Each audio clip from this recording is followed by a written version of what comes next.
Parte ng isinasagawang reforma sa Customs Bureau ay ang pag-abolish ng mga task force at units na gumagawa ng ilang katiwalian na siyang nagpapadumi sa pangalan ng ahensya. Para sa detalye, balita mo kami Noel Perfecto.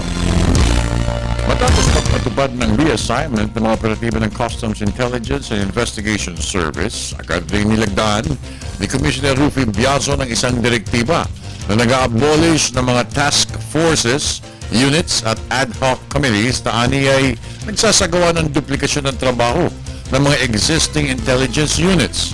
Pati ani ang sarili nitong Task Force REACT ay kanya ring pina-deactivate. Gayon din ang Special Operations Group upang magkaroon na ng eksaktong grupo ng tapat na mga operatiba ng CIIS na ipantatapat ng Bureau contra smugglers. Ang kay Biazon, bahagi ito ng stream pinatutupad ng pamunuan sa ahensya. Pagtugon natin sa mga pahayag ng Pangulo na inaasahan ng reform sa Bureau of Customs, itong mga pagkilos natin.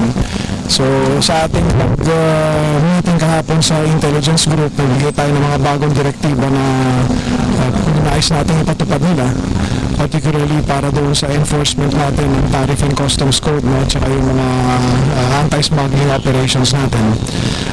Isa rin din sa mga pinag-utos natin kahapon yung pagbubuwag ng ilang mga task forces at saka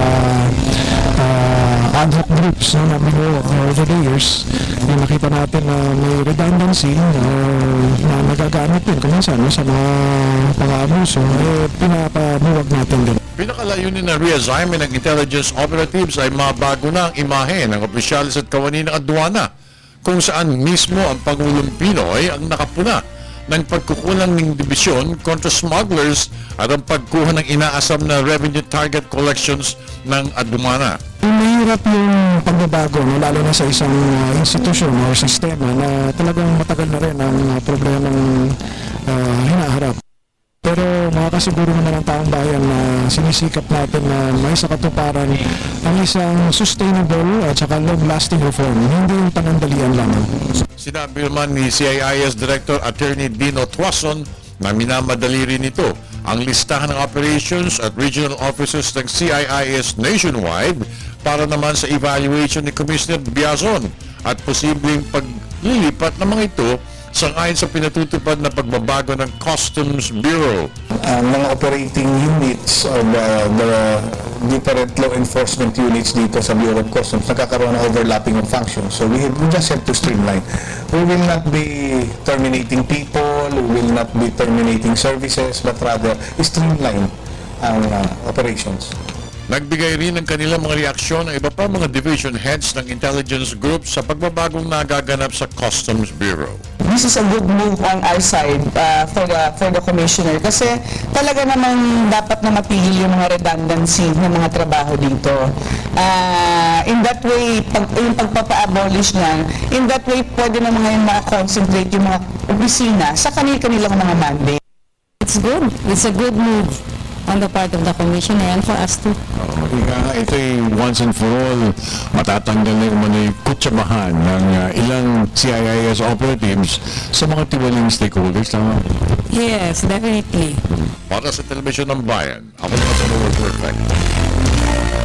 Samantala, para sa karagdagang detalye ng ulat na yan, muli tayong papalitaan ni kasamang Noel Perfecto via phone patch. Manong Noel, magandang umaga sa iyo.